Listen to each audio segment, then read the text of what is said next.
See, this is where I come from. And I think every coach should look at this as a criteria for any program that they use. Is it improving the performance of the athlete? This is the bottom line. So the strength training program, is it really making a better athlete? Now we can say yes for the young athlete, 15, 16, 17 years old, but not necessarily for the older athlete. In fact, many times strength training for the older athlete or the adult could lead to negative gains.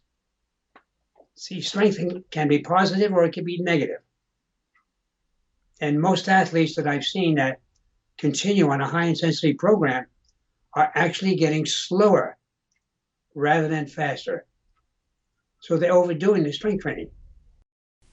That was Dr. Michael Yessis on the role of strength training and transfer to sport across the span of an athlete's career. You're listening to the Just Fly Performance Podcast.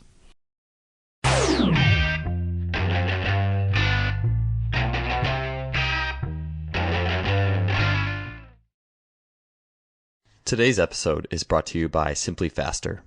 Simply Faster is an online athletic performance technology shop distributing items such as the Freelap timing system, GymAware, K-Box, 1080 Sprint, and the Speed Mat.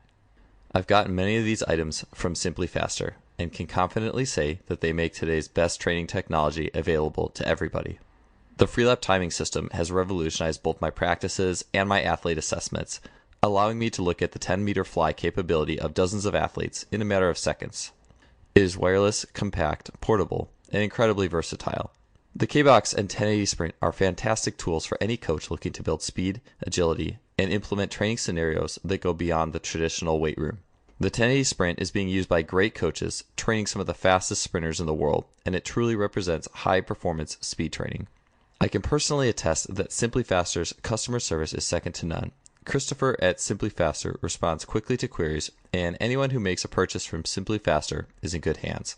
If you want to acquire some of the best high-tech training equipment available, stop by simplyfaster.com. That's simply with an I, faster.com. They are the future of coaching technology. Welcome to episode 142 of the Just Fly Performance Podcast. I'm your host, Joel Smith. Thanks for being here today. And today on the show, we have the originator of the 1x20 system, Dr. Michael Yessis. We've had quite a few people on this show who have gotten incredible results with the 1x20 system. If you're not familiar with it, I might as well explain it right away. It's very simply doing a strength training program that centers around a single set of 20 reps and the utilization of many exercises in a single training system. Athletes will continue on one set of 20 until they tap out, and then they will go drop to one set of 14 and eventually one set of 8. And that usually happens across the span of a whole season. Athletes may not ever get to the 8s if they got enough strength on this single set of 20. Although it sounds incredibly simple, the athletes, or the coaches, who are using it, are getting incredible results, not only in strength, getting athletes strong really fast, but also in injury prevention and seeing a drastic reduction in non-contact soft tissue injuries. So really effective, a lot of interest in it, but not a whole lot of coaches that use it. So Dr. Yessis as well, he's written a few articles for Just Fly Sports, some really good ones on how skill transfer sets up your training, on horizontal force production and sprinting, which was an awesome piece. And Dr. Yessis himself, he is a teacher, sports performance trainer, biomechanist, and author. He is the guy, he was really credited with bringing a lot of the secrets, I guess, well, they were secrets at the time, but the ideas of Soviet sports science over to the United States. Has been a huge influential figure in the construction of many training systems and ideology. If you heard the episode with Dr. Donald Chu, Dr. Yessis was an inspiration for bringing plyometrics over here to the United States. And so along with all those things, just being such a figure in sport, he also is the creator of the 1x20 system, is a mentor to Joseph Johnson, a mentor to many of the people implementing the 1x20 system, as well as Dr. Yessis being a mentor to them. And so I wanted to, with the effectiveness of the system, but yet so many questions, I wanted to bring him on the show and get his take on where the system came from. How do we optimally progress it, and why? Why is it better than doing 5-3-1? What is the drawbacks of maximal strength training versus doing like more moderate intensity strength training? And I think that's a good starting point. One of the things that I wanted to get into with Dr. Yessis was not just the implementation of the system, but also the principles and philosophy behind it. Because I think the more commonalities we can see in philosophy, the more we understand something, I think the more likely we are to be able to use it and implement it in a way where we feel like we're understanding what we utilize. And that's what I really wanted to get into with Doc today. This workout though itself, or this podcast itself, became much more than that.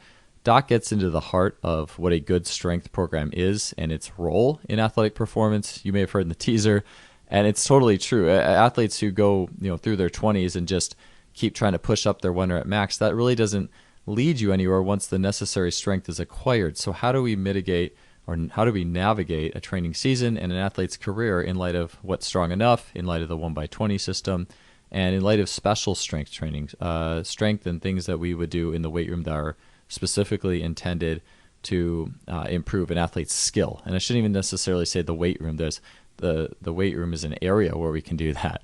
But Dr. Yessis is an expert in transfer. And if you saw the title of this episode, it is on high transfer, strength, and skill building for sport performance. This is an excellent episode for keeping everything in context that we do. And it is really all about context. Strength is awesome. Being a strength training professional, I fully appreciate strength, but I always am happy to talk and understand. I'm happy to talk with experts like Dr. Yessis about the context of strength, when it is appropriate to push it, when it is appropriate to lay off of it, and why, and what to do in place. And so in this episode, Dr. Yessis is going to go in detail on the advantages and disadvantages particularly of max intensity strength training, how he came up with the 1x20 system, how to implement it throughout the year. And so whether you use the 1x20 or not, just general guidelines on how you would set up a yearly training cycle in context of what is important. He's going to talk about training cycle patterns for the 1x20 system, workout variation on it, plyometrics within the 1x20 system. He's going to go into a really cool bit in-season ideas on training athletes and where strength can be a detractor, and how to set up an optimal path for athletes with technique in mind. So again, it's always an honor to have people like Dr. Yessis on the show. People have had such an impact on our industry. That said, let's get on to episode 142. Hey, Doc, welcome to my show. It's been a long time coming, but I am really glad to have you on. So thanks for being here. Happy to be here. Yeah, so we'll get right to it. One of the big things that I think is always a question. It's one of the most, every time I run a podcast with Jeff Moyer, or the roundtable with him and Bracious and Thomi, and there's this tremendous interest in the 1x20 method, but yet from what I tend to see, I don't tend to see it used or take on that much. I've used it a lot myself, but I want to go to the horse's mouth this episode. So for starters, though, could we kind of get into maybe not the 1x20 itself, but more just on your take on maximal strength training? Basically, anything under like a 5RM or an 8RM rep max for training athletes versus stuff that's a little bit lighter. What's the advantages, disadvantages, and everything that goes into that? All right. The first question I always ask is, how much strength do you need? If you take a look at the world-class performers, not one of them is the strongest man on a team. So how much strength do you really need? It's not maximal and it's not minimal. It's in the middle, more or less like a moderate rate or a moderate amount. So when you think about that, you don't have to train for maximum strength all the time. Once you reach a certain point, then you should do something to, as I put it, even though it's not 100% correct, change that strength to explosive power and speed. See, everything, the ultimate goal of all training is to develop more speed, not strength. I've yet to see an athlete outside of the power sports If you're a power lifter, yes, you need more strength. But outside of that, every single sport relies on speed and quickness. And strength is not going to give you that. So this is why I stay away from all these high intensity programs. And there's been research showing that high intensity does not allow the body to adapt maximally. Neither does low. The ideal adaptation in the body takes place with a moderate strength training program. And that's where the 1x20 comes in, which we can talk about in a minute. Yeah, no, I'm really excited to get into that 1x20, its background, nuts and bolts, and how that kind of came to be. The more like coaches who have just been around it for a while and who think deeply that I talk to, it all does go back to the same place, that eventually all roads lead to speed. Game and context driven speed are really what leads to it and leads to that top performance. And so it's cool to hear you say that as well. I mean, I know that and it makes sense too that like strength training then it's almost like more about being, would you say it's more about being as efficient as you can than anything else at that point, really, in getting there and maintaining it? I'm sorry, I missed the first part. Oh, is it more about? No, basically, would you say that it's just more about being as efficient as you can? Since speed is the most important thing, it's more about being efficient than anything in your strength training. Well, it's more than efficiency. Efficiency is important for getting the most out of the strength training, but not necessarily in relation to the gains you're going to get in improving performance. See, this is where I come from. And I think every coach should look at this as a criteria for any program that they use. Is it improving the performance of the athlete? This is the bottom line. So the strength training program, is it really making a better athlete? Now we can say yes for the young athlete, 15, 16, 17 years old, but not necessarily for the older athlete. In fact, many times, strength training for the older athlete or the adult could lead to negative gains. See, strength can be positive or it can be negative. And most athletes that I've seen that continue on a high intensity program are actually getting slower rather than faster. So they're overdoing the strength training. Yeah, I've heard the same thing. And it's like a drug, really. Like, you get a little bit of strength training, you get some early gains when you haven't lifted at all in your week. And you see some initial correspondence right away, and it's like the anchor effect that kicks in. It's like, okay, early gains in strength, early gains in improvement, but that levels off quickly. Or not quick, for some people, I guess quickly, it levels off eventually.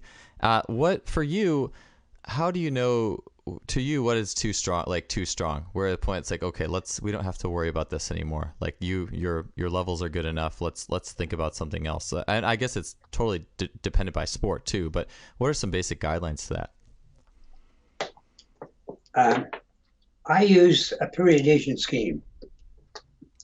For most athletes, you need additional strength gained early in the season, or I should say right after competition. This is where you get into strength training. And then when you move into the pre-competitive period, strength training ceases, or I'm sorry, it doesn't cease.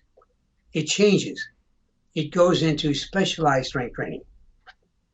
Now, I know there's a lot of confusion in this area, but the specialized strength training is the key to making a better performing athlete. But the specialized strength has criteria. See, we don't have to argue over, there's no such thing as specificity or specificity of strength. There are a lot of coaches saying that. No, the criteria answer the question of what specialized strength is. First main criteria, it duplicates the neuromuscular pathway seen in execution of the competitive skill.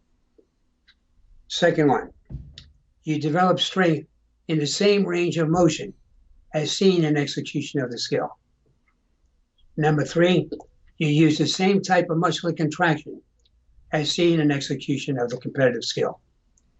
So if your strength exercise has these three criteria and you fulfill them, you will be getting transfer and you will be getting a better athlete.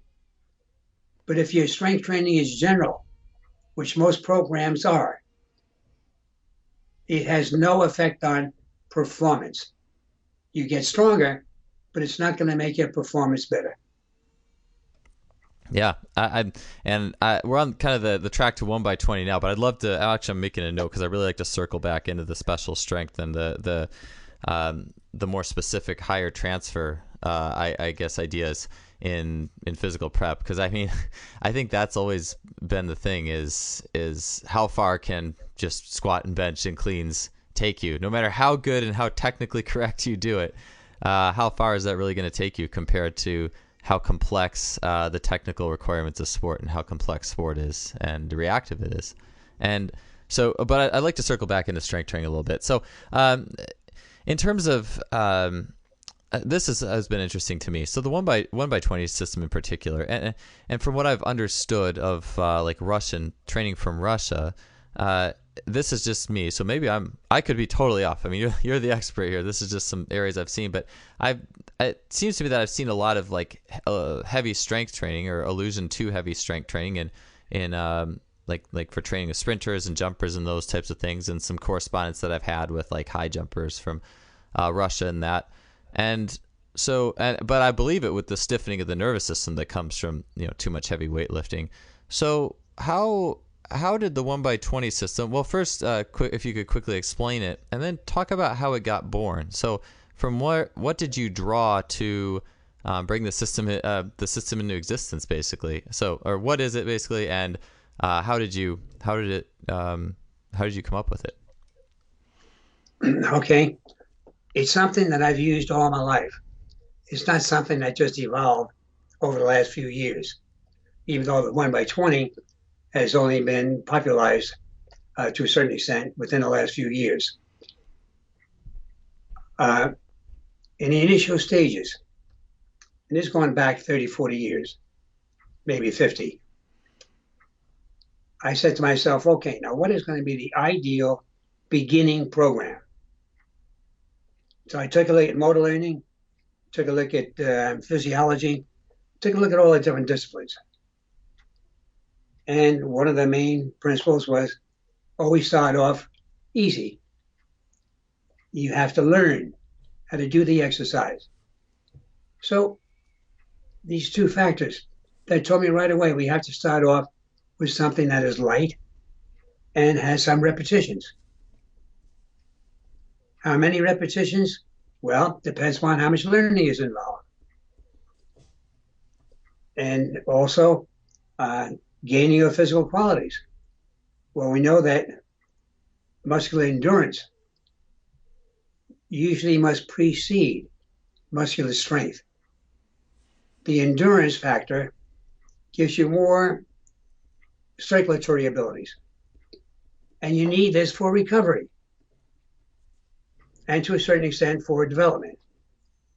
So I said, okay, this means we have to go with higher repetitions to tax the circulatory system.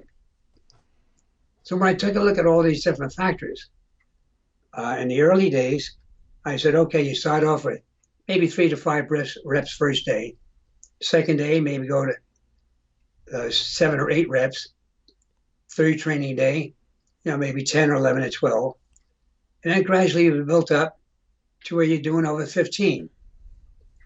And maybe you're getting close to 20. So as you're getting close, well, now we're going to get too many repetitions. So we have to increase resistance, which will drop us back down. And then they have to work back up again. So it becomes progressive.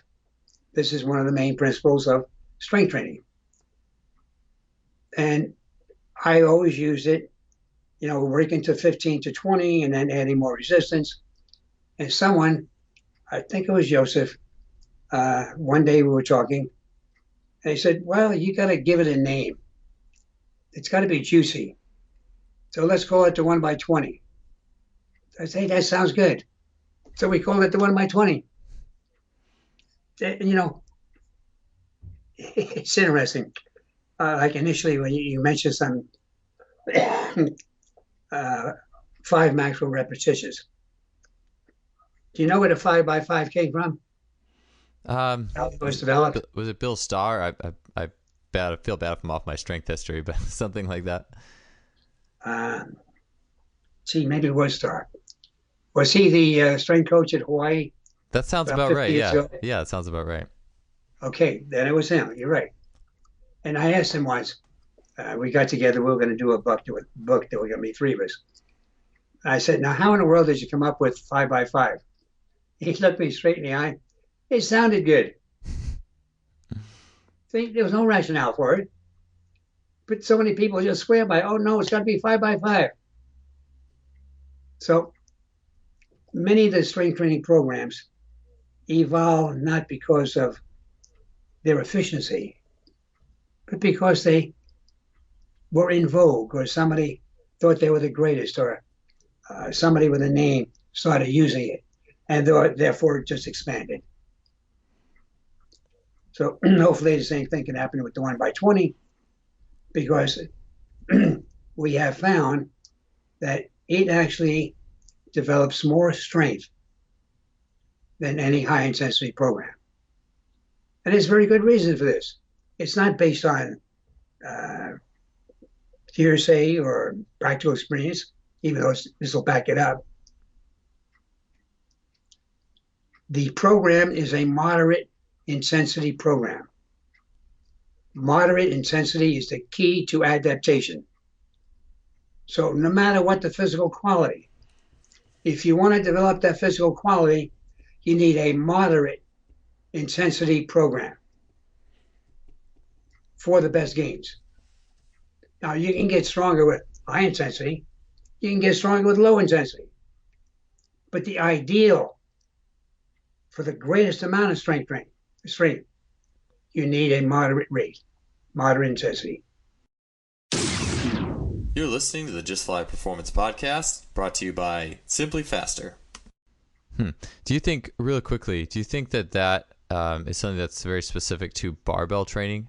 Just because, like, I mean, plyometrics and sprinting, you know, obviously if you want to get fast, you have to train fast. I mean, I guess, and I think about like Easy Strength, like the book Easy Strength by Dan, John, and Pavel, and one of their big tenets being not going all out with heavy loads. If you're working with heavy loads, leaving reps in the bank and not getting emotionally psyched up for it, and thus making it more of a moderate effort to have more in the bank to train the next day. I mean, I guess it's probably a similar area. But with the speed thing, like, I mean, so I'll ask, is it specific to lifting, or is it just the pattern of adaptation? What is that specific to? It's the amount and effectiveness of the adaptation. That's where the moderate intensity comes from. This is the ideal intensity for the greatest amount of adaptation. Do you feel like there's always a bandwidth of athletes as well. Do you feel like there's any athletes that system may work better or worse for, depending on like fiber type, like someone who's predominantly fast twitch, someone who's a little bit more slow twitch, someone who's moderate? Do you have any ideas there, like gearing it a little bit towards those populations, or is it something that's not necessarily a factor? Okay, now what you mentioned is important, but only on the highest levels. I never even think about it, those factors.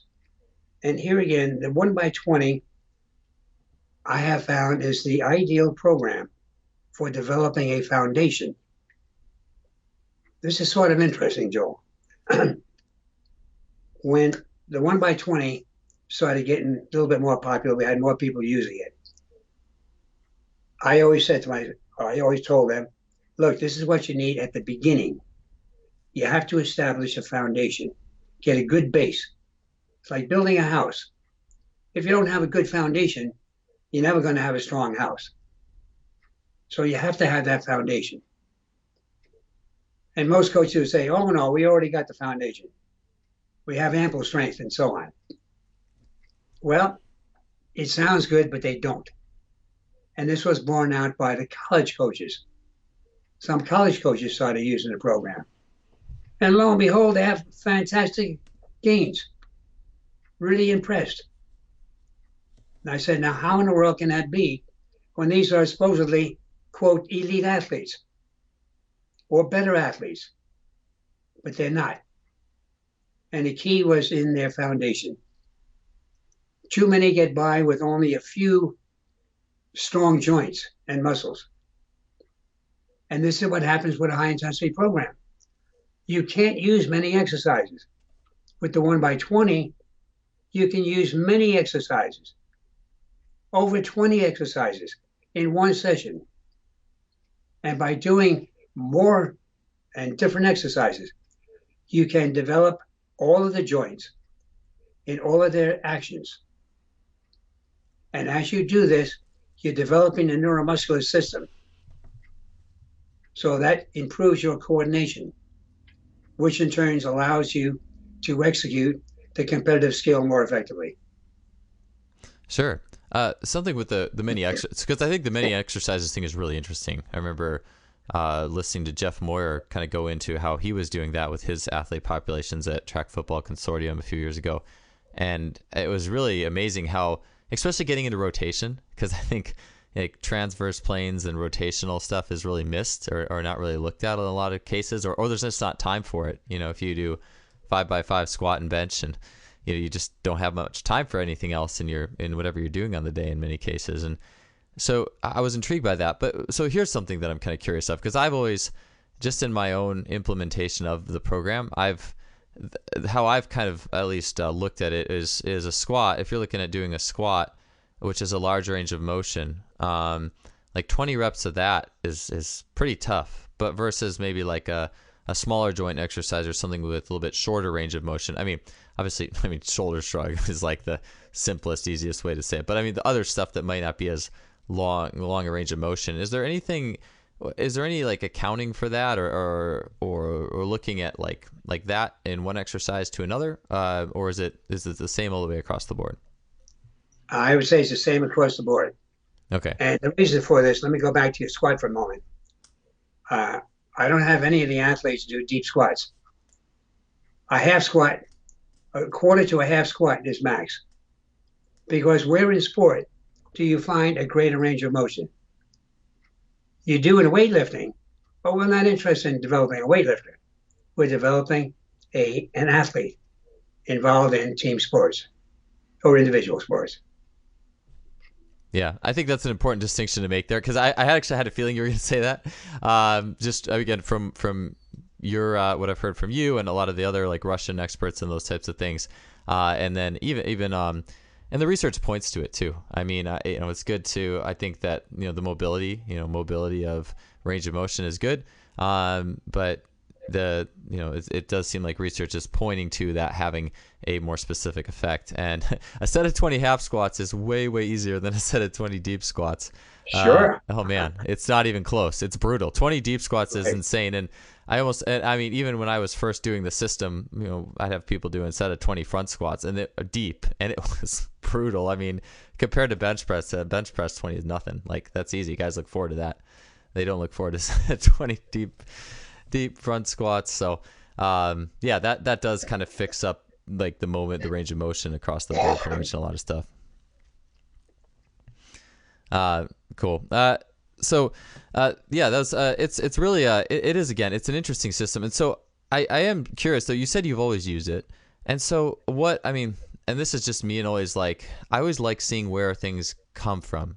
Like, I know that you obviously you've done a lot of, or been around a lot of good coaches and a lot of good research, and what was what was the first step? Was in the stars, like 5x5, it sounds good, cool, it's kind of like that long short long, or long short long syllable and all that. It's like the harmonious, and maybe if the 1x20 sounded cooler, maybe more people would do it. But why what was do you remember, recollect the original pieces that were put together? That's okay, was there any earlier iterations of it, like 2 sets of 10 or a set of 30, or I don't think it's a set of 30, but was there any piecing together, or any other coaches that you were taking any sort of ideas from that were doing something similar? And Yeah. So was there any? What was kind of some of the history of that besides the? I know you obviously have been doing it a long time. Yeah, I really didn't take from other coaches. Uh, I had a tough enough time getting the coaches to do what I was recommending, and the more I used it, I got good results. See, whenever I used a higher intensity program, I didn't get the same results. See, because foremost in my mind, and I'm very, very strong on this. In the beginning, you must learn proper execution. The skill execution is critical. I have many athletes now. We correspond via email, and I tell them, okay, I want you doing these exercises. Then they have to send me a video of them doing the exercise. And I've yet to find an athlete who can do all the exercises correctly. See, now that initially surprised me. It doesn't anymore. So we're not looking at how an exercise is executed. We're looking at the exercise and how much weight we can use. See, and I'm very much against that. Forget the amount of weight. It's how you're doing the exercise and doing it with good form. That's the key, because you need that good form for proper neuromuscular development. You know, you hear many people talk about, maybe not many, but some, talk about nervous system training. Well, this is the ideal nervous system training. You have to train the nervous system to duplicate that one movement in the most effective and efficient manner. And that's not easy. You have to pay very close attention to how the exercise is done. And when you think in terms of technique, that's another reason why you don't want maximal weights. When you use maximal weights, technique usually deteriorates. Yeah. Oh, I couldn't agree more with that. I mean, I've been thinking a lot about compensation patterns and how lifting a particular way will give you a particular compensation pattern where one muscle is firing more so than it should be. Like, for me, the biggest one over the years was I always was told, oh, to be a good jumper, your squat should be this. I'd look at these charts or something, Right. and I would try so hard to hit those numbers that my form was going off to get there, and it wasn't until I hurt my back. I remember I was kind of stuck at a certain like vertical jump and things, and I hurt my back lifting because of poor technique and amongst other things. And I remember I had to go slow tempo for like 4 weeks, just like 3 seconds down, 3 seconds up, 2 seconds hold. I didn't know anything about 1x20 at the time. I just knew it's the only thing I could do while being safe. And lo and behold, I do that for a month, 5 weeks, and I'm getting back into sprint and jump training along the way. And then I do a standing vertical test after about 5 weeks, and I set all-time personal best. And I was like, wait, I was lifting light weights this whole time, but yet I just jumped the personal best. And in thinking about all the reasons why that could be, now I'm like, well, when I was going so heavy, my hips would rise early in the squat, and then I do use a lot of back, and it was like slowly teaching my back to become my glutes, and things like that. And Sure. and I always see, I can't tell you how many times I see people squatting like that, and I just kind of like, there's all these videos will be posted, and like someone's hips are rising, and I'm just like almost like cringing, like like like this isn't like you lifted the weight, but what did you just teach your neuromuscular system? And yeah, I think all good coaches are always going back to that pattern, and I think that's just such an important key part. I'm looking at like the philosophy. I feel like that's such an important part of it.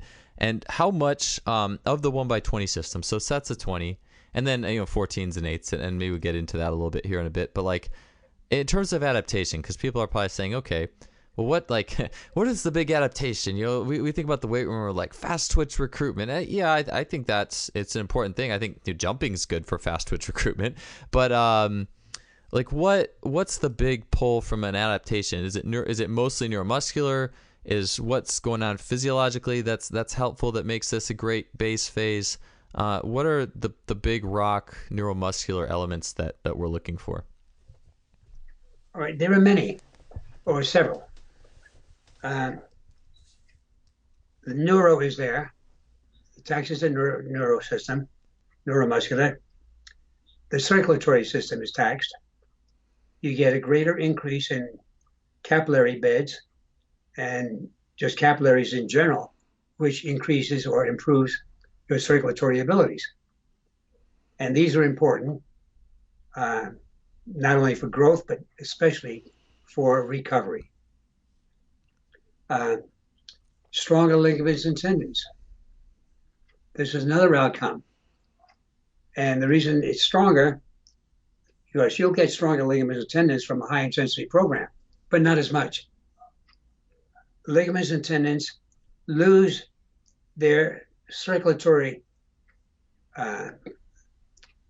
they rely on circulation. The more blood flow into these tissues, the greater will be their strength development. So the 1x20 gives them the greatest circulation. What else? You could do more different exercises. No other program allows this, but more different exercises allows you to cover more different things. You're not limited to only 5 or 6 exercises. You can do up to 20. So you can do many exercises that are specific, some that are general, some that are for injury prevention. You can do many multiple things within this program. It's not locked in to any one set of exercises. You select the exercises dependent upon the athlete. Sure. Less chance of injury. See, because of better coordination and better overall development, ligaments, tendons, joints, less chance of injury. There are some, like you mentioned his name, Matt Tomey, when he was in Michigan Tech, he had 2 seasons where they had non-contact injuries for a football team. Now that's amazing. I never heard of a football team not having any non-contact injuries. So, I mean, I can go on, but I think you get the idea. The benefits are many. Sure. And it doesn't cost that much to get these benefits. Yeah, it's a really simple system, and sometimes I almost wonder why if that could also be a reason that it hasn't been uptaken so much, because it's almost like sometimes if something almost seems too simple to be true, then if it was like more complex and there's more twists and turns, and then you get the big and easy strength gains, then it'd be like, whoa, I think that there is something about the simplicity of it. And so it starts with the 20 reps and then it goes to 14 and then 8. At what point? It's different. If I could interject for a minute, Yeah. Didn't mean to interrupt you. This comes after you complete 1 or 2 cycles of 8 to 12 weeks on the 20s. See, in 20, as I brought up before, is the target point. It's not like too many coaches. The biggest problem I see with many coaches is they stop at 20. Oh, I have to do 20 reps.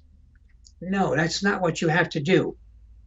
You have to use 20 reps as your guide. You're trying to achieve 20 reps. If you go to 21, 22, 23, you do it. You have to do as much as possible with good form.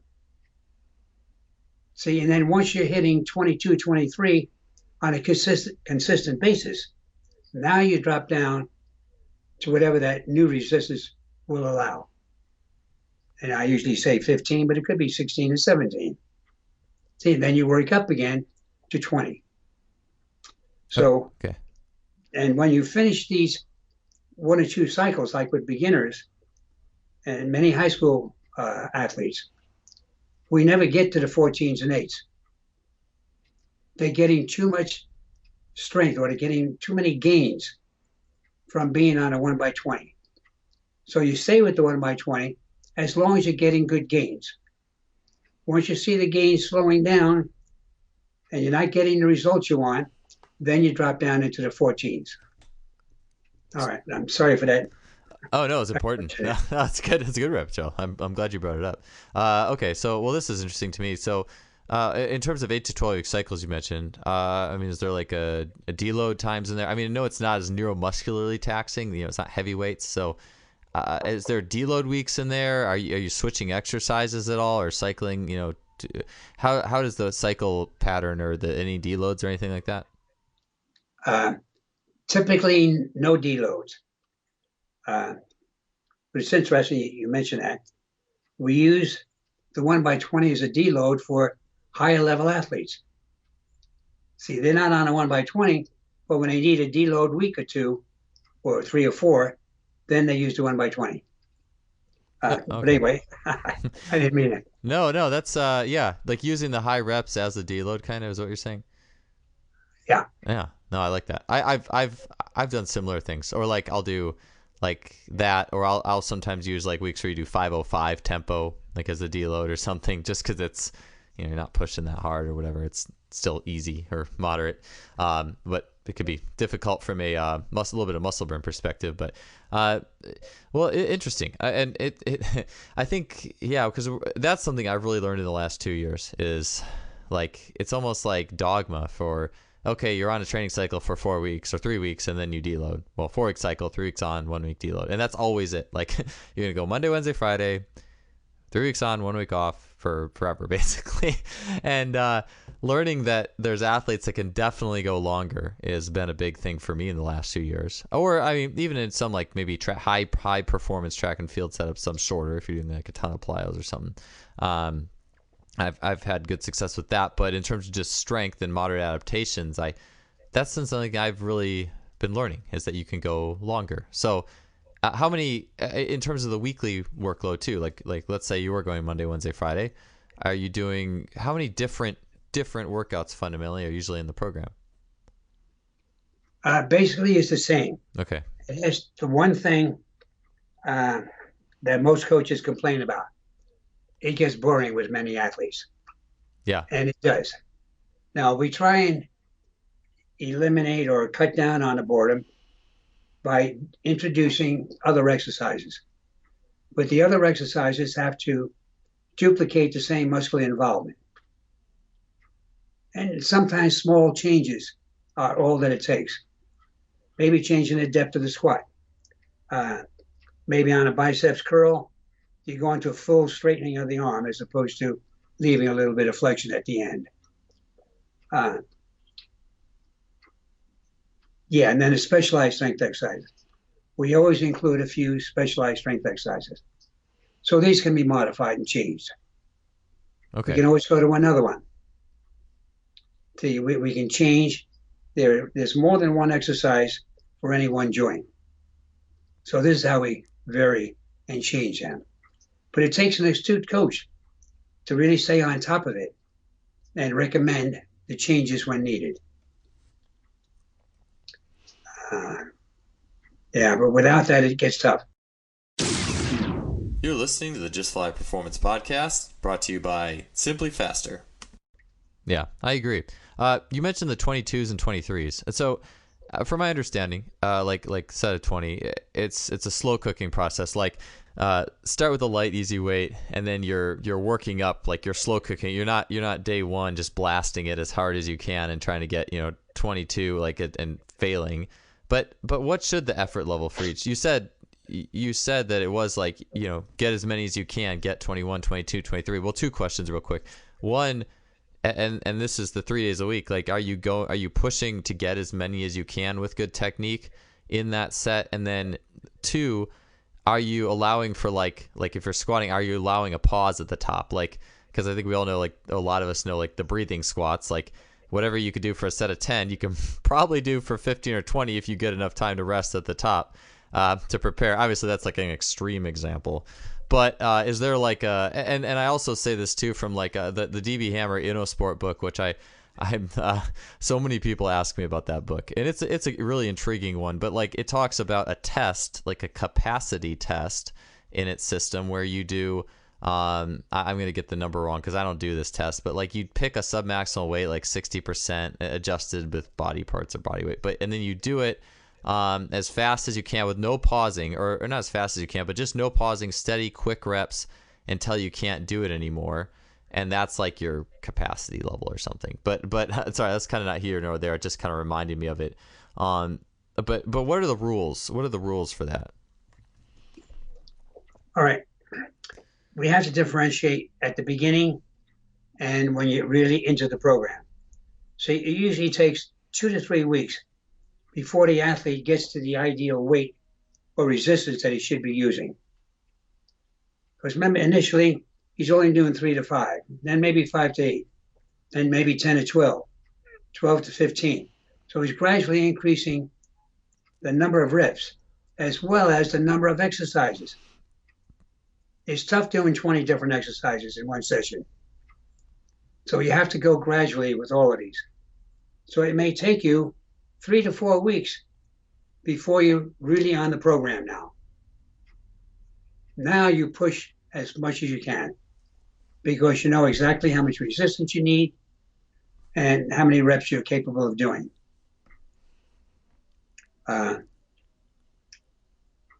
Sure. You don't need any other guidelines.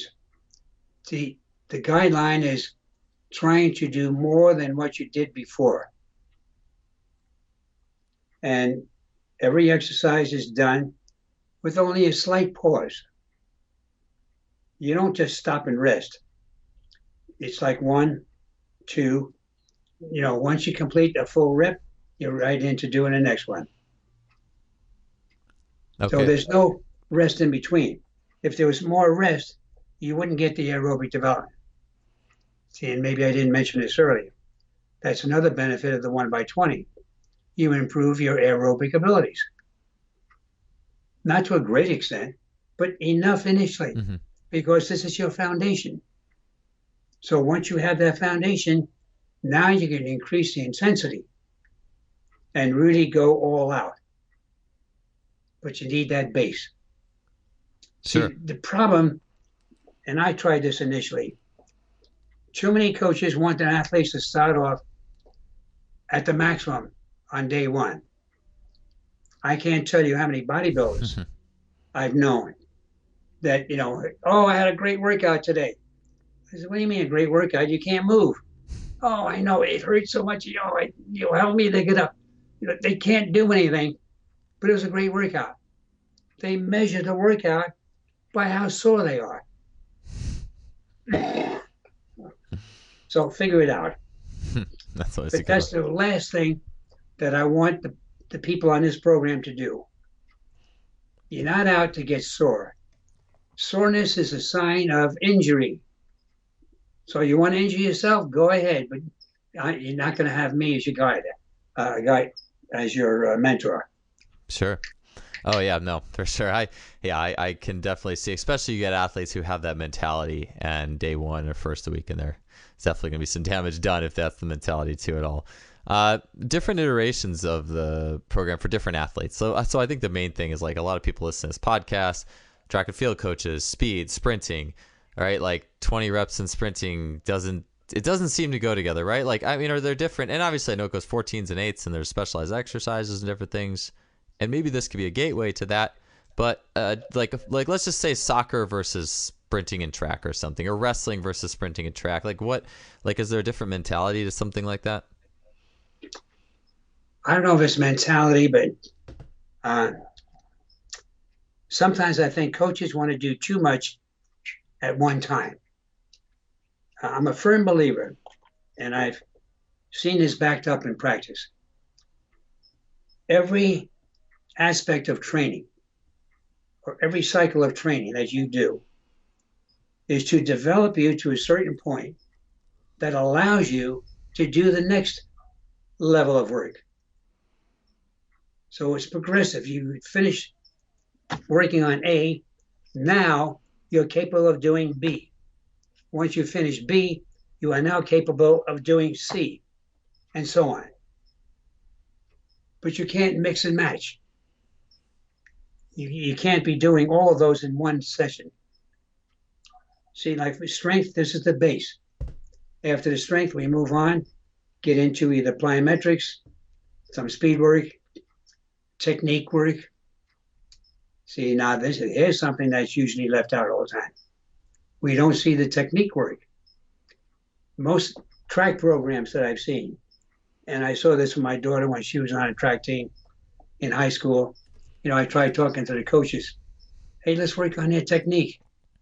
They look at me like I'm nuts. And part of it is you can't blame them because the season is so short. They only have like 2 or 3 weeks before the first match. How in the world can you get a team ready to compete in 2 weeks?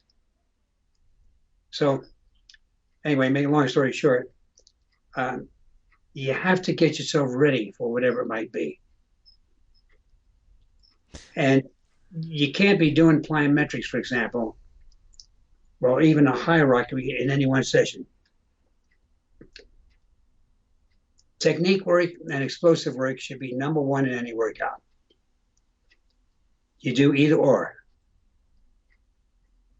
And after that comes specialized strength exercises. So you notice when starting off, your body has to be at a high energy level. The higher your energy level, now you're capable of doing explosive work, or you're working on technique. Technique, you got to be very sharp. You got to be thinking of what you're doing. You got to be able to visualize it. And you have to do it. This is why in the 1x20, we always include a few specialized strength exercises. Like, for example, for a runner, this could be the knee drive, pull back, some standing leg extensions, maybe curls. So in other words, we're doing exercises that duplicate what they're going to be doing in a sport, as well as strengthening a joint at the same time. So we can kill 2 birds with 1 stone. Heel raises, very important to develop the calf. Well, that's also developing the extensor muscles of the ankle. So we're doing 2 things at one time. So the key, once again, I'll say it's in the exercises that you select and the exercises that you have them perform. So one thing I wanted to ask too with it, like this idea that, okay, we're not, and I always thought of it as almost like an ends to middle in some senses. Like I know your plyometric progression, I believe it starts with a lot of like the ankle bouncing type work, like stuff that's building ankle stiffness. And how does the plyometric progression fit out into all this? Because I think about like, you're really putting that juice in the system, like full recruitment and intensity that comes from jumps. So like, and I'm sure, 1x20, if there is, everything does eventually get recruited if it's a taxing set, but maybe just not all at one time necessarily.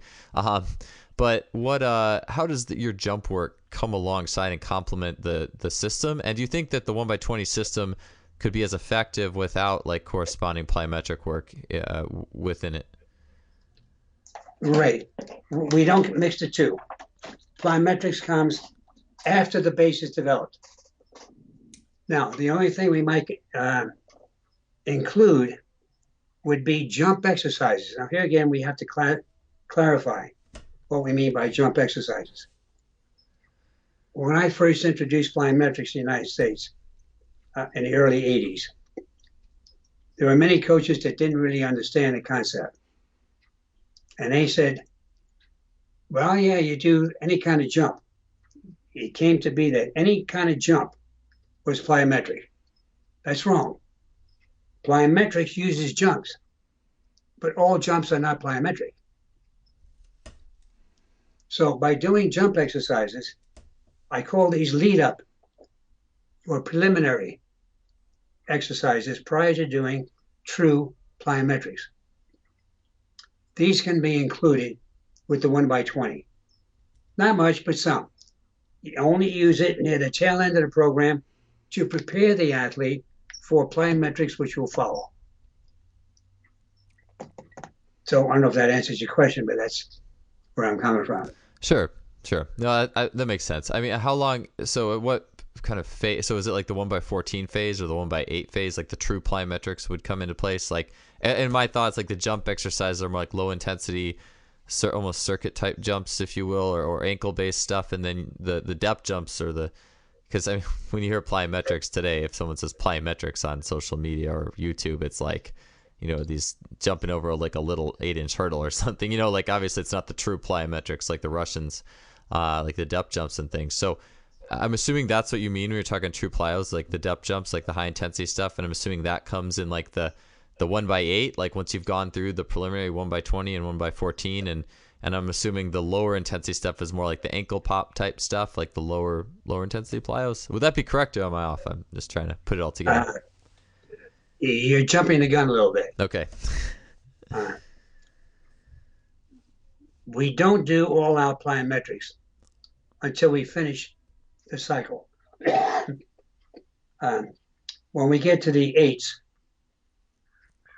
the strength exercise, is done explosively. And here again, it depends upon the athlete. See, when we get into the 8s, well, first let me back up with the 14s. 2 sets of 14 is very taxing, and we have to cut out 1 or 2 exercises or more. But now we're developing greater strength, but it's more of an endurance type thing with the strength. So it's preparing the athlete to do even more high intense work. When they get done with that phase, they go to the 8s. Now, depending upon the sport, if they need explosive power, let's say like a sprinter, he would do a 1 set of 8 for explosiveness, 1 set of 8 for strength, 1 set of 8 for endurance. And this would happen in all of the exercises. When they get done with this phase, now they're ready for an all-out plyometric program, because at this time we're no longer doing strength exercises. See, the strength exercises drop off. Now we're getting into the plyometrics, and we're getting ready for the season. We don't do the exercises just because it's called for at the end of training.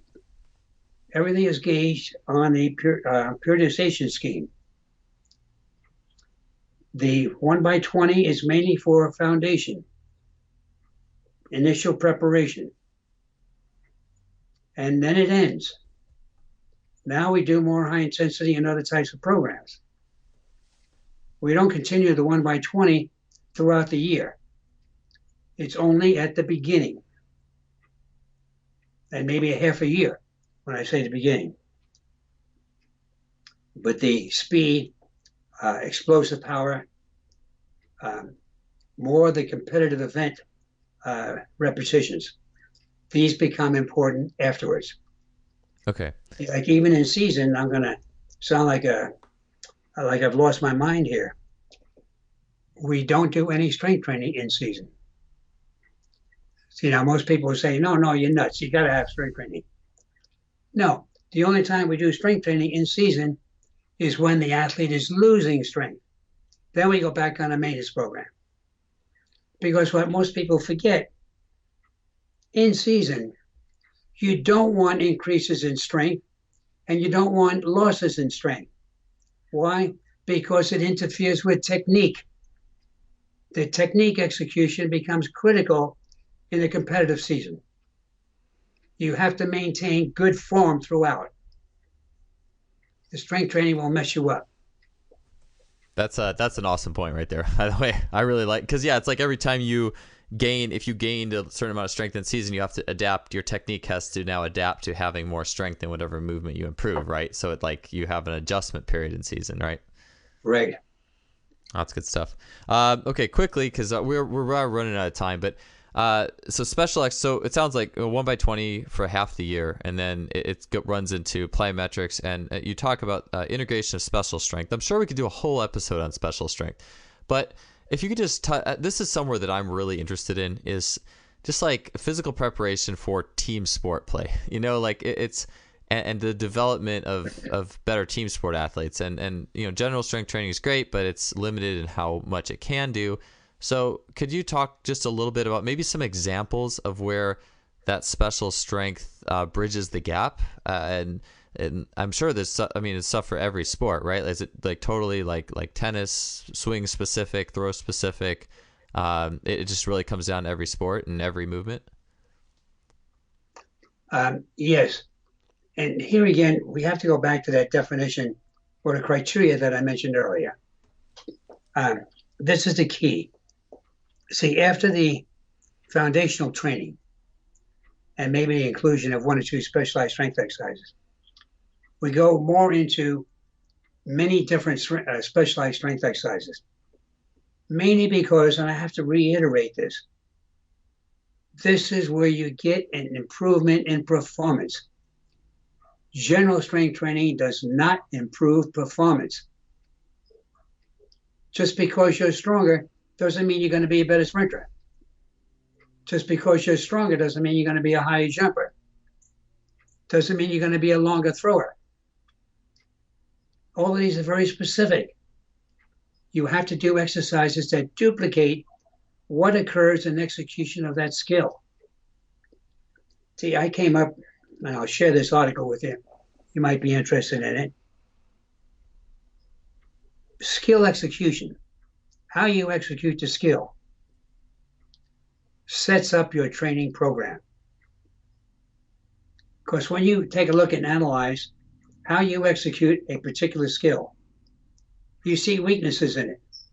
You see strong points. Now, if you're going to analyze the weaknesses, oh, it's because he's not doing this action. Or it's not, well, let's say the runner. Well, his knee drive is kind of slow. He's not driving that thigh forward. Therefore, one exercise that we need is an explosive knee drive. Then pullback is poor. The leg swings out, but it doesn't come back to land on the ground. All right, if that's the case, we have to work on the pullback. That's another exercise that gets included. And it could be initially with strength, and then it goes into the speed and explosiveness. Any one joint action, there are different ways of executing it.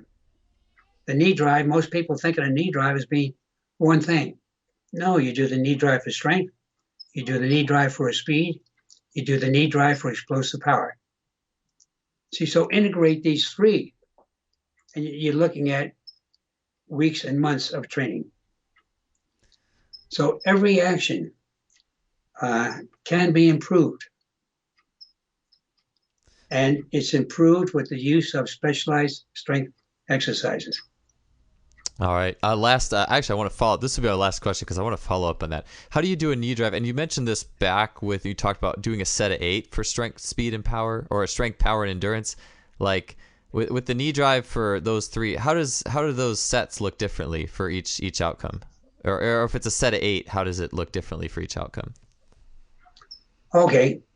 Let's take the heel raise. Oh, we're talking about the knee drive. Well, either one. Yeah, whatever. Just pick any exercise. I think heel raise could be a better illustration. The typical way of doing the heel raise, you lower the heel and then rise up all the way. And this is done at a moderate rate of speed. That's for strength. Nothing explosive about it. Now, you can change it and say, okay, I want you to go down and up a little faster. So now they go down and up faster. Or they think of it in terms of going down and then coming up, down and coming up. So it's all one continuous action. Then when we get into the explosive phase, we start off, you lower the heel slowly. As you feel a strong stretch, you quickly switch and come up and then hold. So I have them hold at the top to emphasize the full contraction of the ankle or the ankle extension. So that's how each one changes. The execution changes along with it. Gotcha. Well, sounds good. I honestly, I just opened up this can of worms with the special strength at the end. I know today was about 1/20, so I almost feel bad because there's so many things I could ask you, but I really, you made a lot of good points there that really got me thinking. A lot of great things to just think about in terms of general principles and how that fits to my training worldview. And so I really also appreciate you clarify with the half squat, deep squat, because I think that could throw people for a loop. So glad for that. And thank you again for your time on here, Doc. I really appreciate it. You're very welcome. Happy to do it.